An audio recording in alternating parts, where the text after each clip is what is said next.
Okay, Melanie, not too long ago, you told us here about your project and your new book, Quantum Disclosure Project, Revelations 1, The Beginning. And now there's something new from you. And we thought it would be interesting to talk a little bit about it and help you promote your book.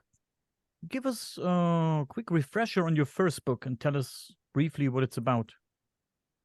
Sure. Thank you for having me on your show today. And so the first book that I have written and released is Quantum Disclosure Project, Revelations 1, The Beginning. And what that is a compilation of hypnosis regressions, a series of regressions that have come from personal clients that have come to see me on their own terms for their own personal questions that they might have in life or guidance or anything else along, what they need.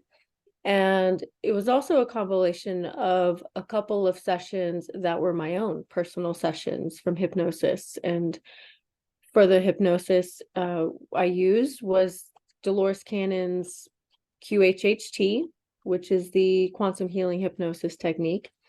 And how I got into that is I used to be permanently disabled, physically disabled from the waist down. I was T-boned in a car accident, and for about 2.5, 3 years, I was just suffering and the pain was getting worse. And I couldn't understand why my life had been disrupted in that way. But I realized I had asked for it because I was unhappy with my job and my car, and I wanted a different path. And so I told the universe I wanted a different path. And whenever they had shown me this technique, I was able to use it to understand my own life, my own path, my own purpose, and why I got into that car accident. And they told me, well, she wasn't supposed to be a massage therapist. She was supposed to be a hypnotherapist. And at the time, I was also working in film. So I was always on my feet, always on the go. And I love walking. I love hiking. And so when I was not allowed to do that anymore because of the physical disability, it really awoken me to more of, well, what do I do now? And so once I found out my path to be a hypnotherapist, I just followed through and I started doing sessions. But what I didn't realize is that the sessions that were coming through was information that held ancient history, sacred wisdom, and knowledge, and hidden timelines that have been shifted or forgotten. And they were about the beginning, the beginning like of our universe, the Big Bang or the universe, not just the universe, but God, the dinosaurs, Nephilim, different Native American scenes. And so even about Jesus or Mary. And it's just fascinating because with this second book, we were looking at the evolutions. So not just the beginning of things, but how did we evolve from the beginning? And with this book, we look at the evolution of the human soul, the DNA of the human soul, different extraterrestrial species, such as Draconian, Lyran, Syrian, Arcturian. We look at Lyran, if I said that. But we look at their beginning and how they got started. And what is their correlation with us? And how did we get started as a human evolution? And so we look at how the humans were seeded by different beings. And we look at the beginning of different ancient sites, such as Göbekli Tepe or Stonehenge, Egypt. Even there's some stuff about Egypt that comes through, which is pretty fascinating. And we even go back to the Alexandrian Library. And so I believe I think there's about 15 chapters in this second book, and there are about 8 to 10 different participants that were dedicating their time into multidimensionally diving, is what I like to call it.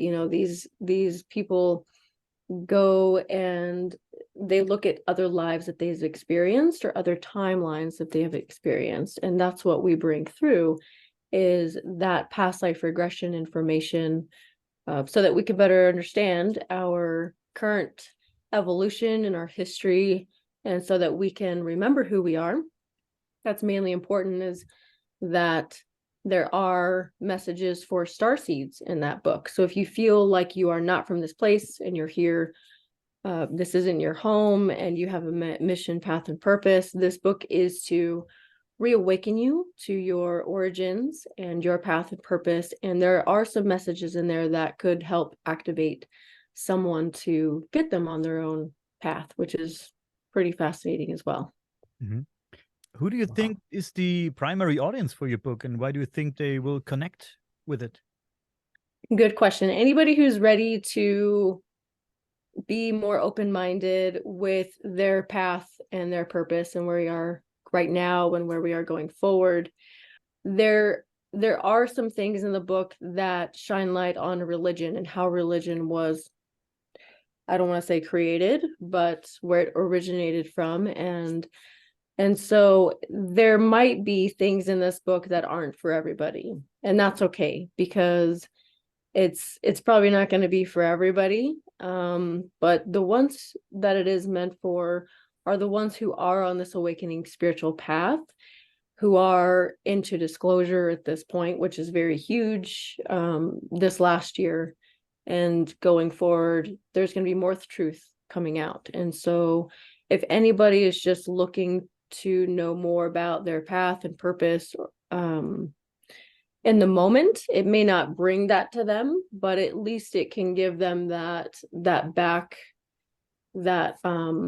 history of what we need and why we feel the way that we feel here, because we don't feel human. You know, some of us feel alien or hybrid, and so it might just be for those ones that might need that extra bit of information. And yeah, I promise you, you might not find other information out there that's in the book. And that's the whole point, is to reveal. And that's why it's revelations. It's revealing that information that has not been released yet. I was going to say, have you ran into Linda Moulton Howell again to help promote this book? No, I have not spoken with her recently. I know that I will be seeing her at the Conscious Life Expo, and cool. I'll be doing an event there at the Conscious Life Expo in February 2024. So I will be hosting a workshop. It's a 90-minute workshop, and that's going to be on Friday, February 9th at 2:00. And I'll be doing a trance channel. I'll be channeling the essence of Anubis. So it'll be the Conversations with Anubis event. And so that one will be there in LA this February. Wow. You're busy. Holy cow. Yeah, I try to be. Yeah. That's awesome. For people who are in that area, you need to check it out. Yes, awesome. yes, I do. Yeah, I'll be promoting for that. In my book, The Evolutions 2, or Revelations 2 Evolutions, that's the second book. That's in the book awards for the Conscious Life Expo. So if you go to consciouslifeexpo.com, and at the top tab, you'll see book awards, and you can vote for my book. And it's one vote per person. And so if anyone would like to vote for my book, you can go there and check it out. Yeah, we will do that. We will support you, Melanie. That'd be great. I'm guessing writing a book like this is somewhat different from writing a child's fairy tale or something like that. Tell me more about the writing process. Was there some challenges you had to face, or? Yeah, so the writing process came and went pretty smoothly. It was a lot smoother than the first book, which in the first book I am revising. There are some edits in there that are typos and errors, so I'm revising that, and I will be re-releasing the revised version of the beginning. I'm going to hope by the end of this year. For the second book, there were a couple of sessions that took place in London in April, and so those sessions are in the book, but the majority of the sessions are from a timeline about maybe 2-month period. And so I gave myself a deadline and timeline to say, okay, I want to write this book within this time and I want to be done by this date. And so I did that, and I just spent every day, well, not every day, not every night.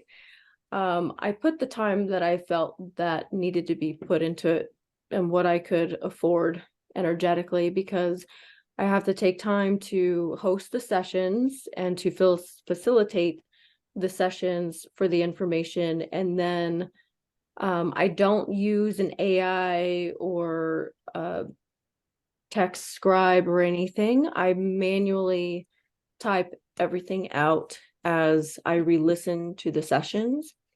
That way it gives me the more information. It's just like going back and watching a movie a second time. You're going to catch something that you missed, right? Or if you go back and read a book a second or third time, you're going to miss something. And there's still movies till this day that I watch and I miss something. And even Spaceballs, I go back and I'm like, oh, I didn't even catch that. So it's fun because I get to go back and listen, and I put it into place and I organize the chapters the way that I feel the timeline should be or would have been.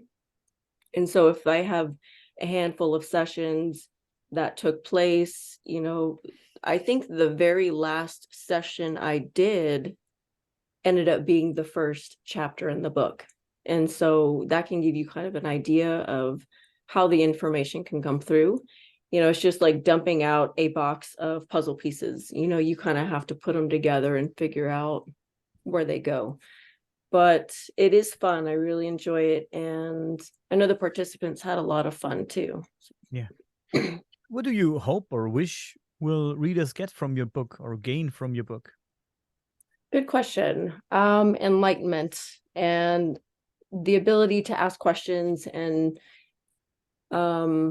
just be more open-minded to what we are and who we are and why we're here and why it's important to embrace yourself and love yourself more and to not be so hard on yourself. And within that, you can you can assist others right along their journey and their spiritual journey to have more compassion and enlightenment. And I think activating the soul is really important during this time, because we are in a time frame where things could get worse before they get better. And so I think having that compassion and understanding for ourselves and one another and why we're going through this process is really important. And that could help change and uplift a lot of people depending on what they're going through.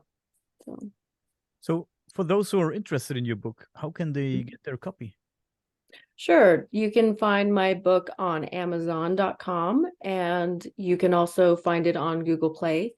If you don't have Kindle, the ebook is on Google Play, and it is being in the process to be released on Barnes & Noble, their website, and in their stores. So when that is redone and released and ready, I will let everyone know. But right now, just on Amazon, or you can get it from me directly. If you're in New Mexico, I have it for sale at the Blue Eagle Metaphysical Shop, and I'm working on getting the books into libraries so that there's more access. Wow. Before That's we went awesome. Before we went live, you talked about another project that you're working on. Can you talk about it? Talking about the parts? Oh, man. Maybe, yeah. I could dip into that a little bit. I have a lot of projects that I'm kind of doing in the back scenes. Something I've been working on and had put a little bit of a stop to, but I'm picking up again, is I'm working on a psychic abilities card deck. And what that does is it gives everybody the ability to work on their psychic abilities either by themselves individually or with someone or a group. And it doesn't have to be in the same room. It can always be remote. So say you have a friend in a different country and you want to work on your remote viewing or telepathic skills, there are different cards that are created to help with different innate psychic abilities that we already have that we just don't realize. And so it helps people identify their abilities and to figure out how to use them and what abilities they have, they're more natural at and better at, and which ones they could practice more. Interesting. Do we all have these abilities somewhere? Oh, yes. We all have abilities, and because we're all just energy and mass, and it's just a matter of the consciousness and bringing that within alignment, keeping yourself grounded. And I think a healthy diet is really important.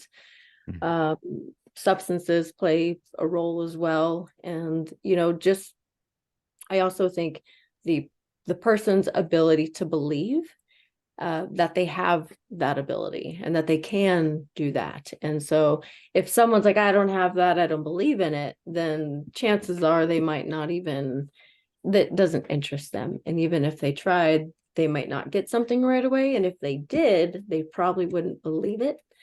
And so, yeah, we all have those abilities. Even Dustin?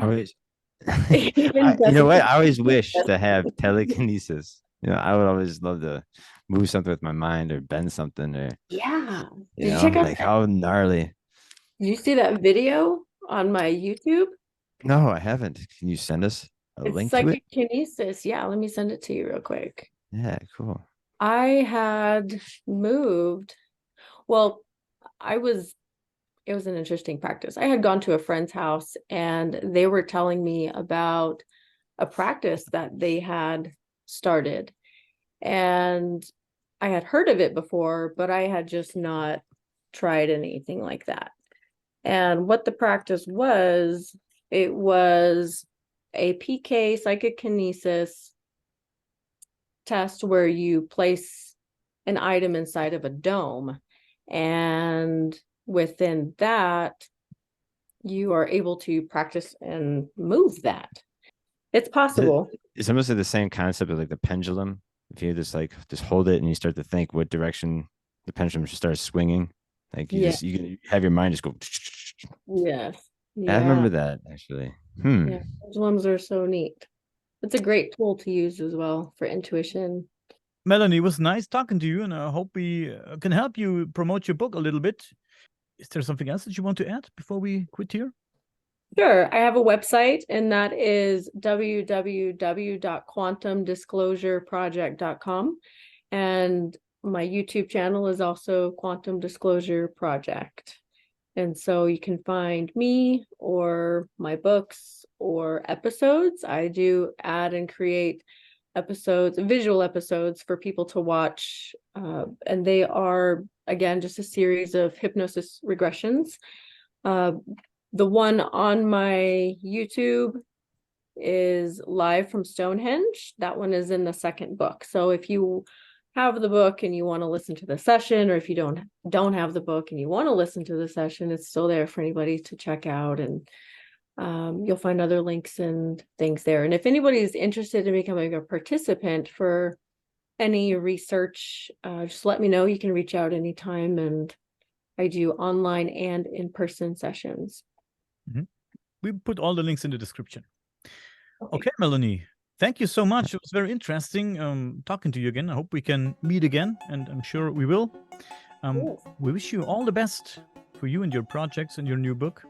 And yeah, please stay with us for 2 more minutes, okay? Yes, sir. Thank you.